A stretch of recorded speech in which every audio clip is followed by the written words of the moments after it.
ஆற்காடு லுத்திரன் திருச்சபையில் பல்வேறு சவால்களை சந்திக்கக்கூடிய கட்டத்தில் உள்ளோம்.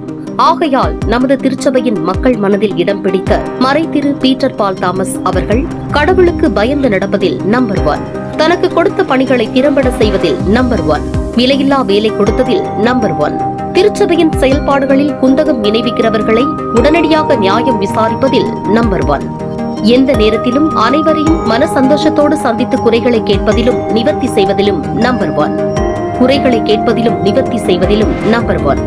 ஆற்காடு லுத்திரன் திருச்சபையில் 9வது பேராயர் தேர்தலுக்கு போட்டியிடும் வெற்றி வேட்பாளர் மறைதிரு பீட்டர் பால் தாமஸ் அவர்களுக்கு நம்பர் 1 என்ற எண்ணிற்கு வாக்களித்து வெற்றி பெற செய்வீர்.